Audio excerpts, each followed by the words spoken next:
Fala galerinha, beleza? Professor Beraldo na área para mais uma aulinha de biologia.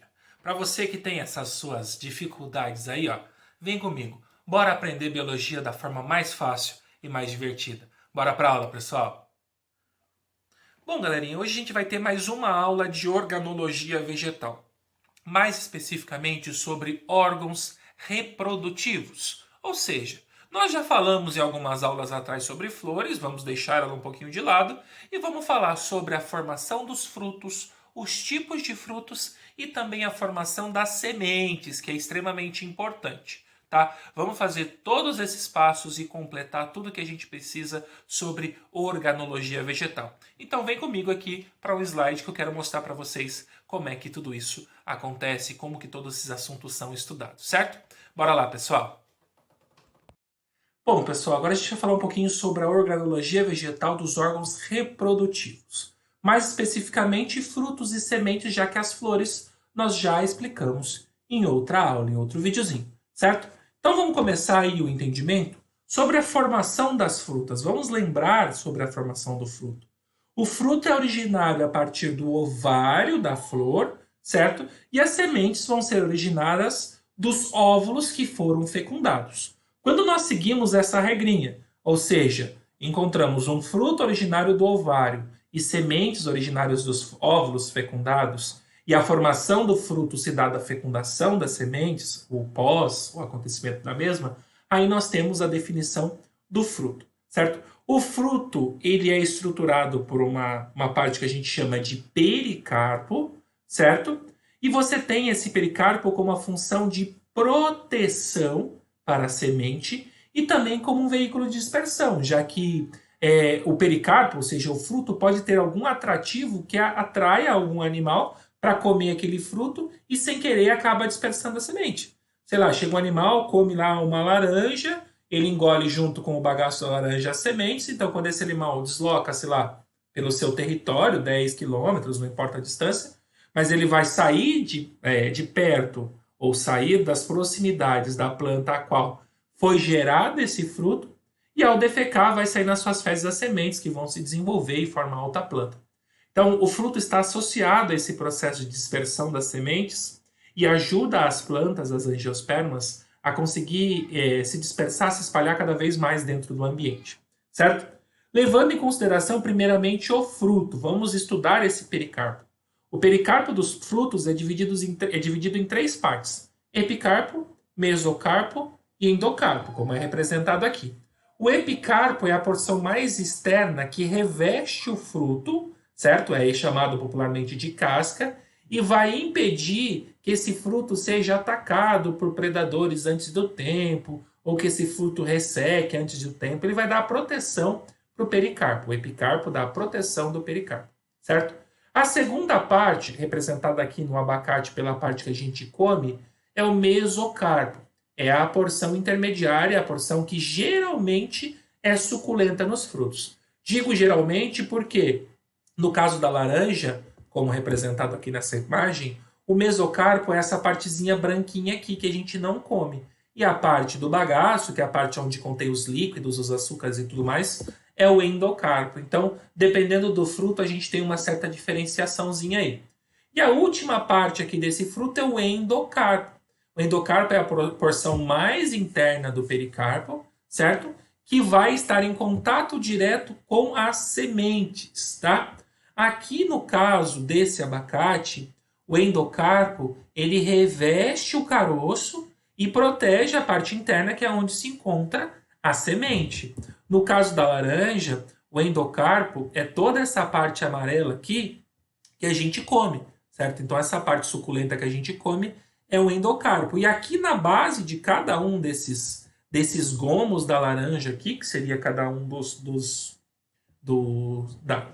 frutos propriamente dito, né? Então a gente vai ter ali as sementes, que são os óvulos fecundados, certo? Visto essas estruturas, a gente pode passar a compreender os frutos, tá? Os frutos verdadeiros, eles são divididos de acordo com algumas das suas estruturas. Por exemplo, se eles tiverem um pericarpo vistoso, um pericarpo cheio de nutrientes, o pericarpo que geralmente é comido, a gente vai chamar de fruto carnoso. Agora, se ele tiver o pericarpo seco, o pericarpo pobre, sem água, sem nutrientes, a gente chama de fruto seco. Aqui representado pela castanha portuguesa, né, que é um fruto seco, ou então pela ervilha. Por quê? Porque o pericarpo não tem nenhum atrativo, ele está ali só para proteger a semente, mais nada. Enquanto nessa lima da Pérsia aqui, ó, ou nesse, não sei se é uma lima da Pérsia ou se é um limão siciliano nessa imagem, eu acho que é um limão siciliano, tá? Enquanto nesse limão siciliano, nós temos o pericarpo carnoso. Dá para ver aqui, ó, epicarpo, que é a casca, mesocarpo, que é o branquinho, endocarpo, que é a parte que a gente come aqui desse fruto, certo? A outra divisão dos frutos é de acordo com o seu ressecamento e abertura e liberação das sementes. Se o fruto, à medida que ele resseca, ele vai se abrindo e libera as sementes, você vai chamar esse fruto de fruto deiscente. Exemplo, novamente, a ervilha, tá? As vagens no geral. E depois, se por um acaso esse fruto não permitir a saída das sementes, a gente vai chamar de um fruto indeiscente, certo? E por último, a última classificação dos frutos é de acordo com o número de sementes. Se esse fruto tiver uma única semente, ou então um caroço, como a gente chama, né? Ele vai ser um fruto monoespérmico, ou então um fruto do tipo drupa. Exemplo, pêssego, abacate, manga, são todos frutos monoespérmicos. E caso esse fruto tenha muitas sementes, como é o caso da laranja, do melão, da melancia, do limão, eu vou chamar de fruto poliespérmico ou fruto do tipo baga. Tá? Então essas classificações elas podem ser encontradas em um único fruto, certo? Então eu tenho um fruto carnoso, indeiscente, do tipo baga, por exemplo, pode ser o limão ou a laranja, tá? São todos frutos que têm ali uma polpa, tem um pericarpo carnoso, não liberam as sementes e tem muitas sementes, tá? Então essas definições elas não são separadas, elas são classificadas juntas, tá? As três colunas, ou o fruto é seco ou carnoso, ou o fruto é deiscente ou indeiscente, ou o fruto é monoespérmico ou é poliespérmico. E aí se junta todas essas três definições, certo? Esses são os frutos. Mas se por um acaso a estrutura que a gente chama de fruto não tiver sido formada do ovário propriamente dito, a gente vai chamar essa estrutura de pseudofruto, certo? Já que ela pode ser formada de outras estruturas da flor, como, por exemplo, o pedúnculo floral, como, por exemplo, o receptáculo floral, como, por exemplo, as próprias inflorescências, certo? Eu tenho três tipos de pseudofruto: pseudofruto simples, pseudofruto composto e pseudofruto múltiplo. Como exemplo de pseudofruto simples, eu tenho lá a maçã e a pera, certo?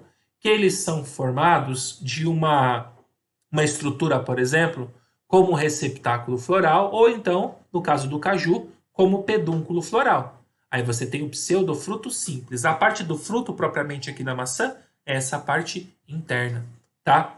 Depois eu tenho o pseudofruto composto. O pseudofruto composto ele é formado a partir do receptáculo floral de uma flor com vários óvulos. Desculpa, com vários ovários, perdão. Essa flor com vários ovários, por exemplo, pode ser um morango, aonde um único óvulo é fecundado, tá? Dentro do ovário, é claro, e esse ovário vai produzir hormônio e vai estimular os outros, todos os ovários, produzirem o mesmo hormônio de desenvolvimento do fruto. Então, todos eles se desenvolvem junto e acabam entumecendo o morango. Mas o morango, o fruto do morango propriamente dito, são aqueles pontinhos que a gente chama de aquênios, tá? São todos esses pontinhos que são os frutos verdadeiros. Aqui, essa estrutura que é a comestível é o pseudofruto. E por último, nós temos o pseudofruto múltiplo, que é formado a partir de uma inflorescência, certo? Então vai se transformar em uma infrutescência, como é o caso, por exemplo, do abacaxi, como é o caso da amora, como é o caso do figo, como é o caso da jaca.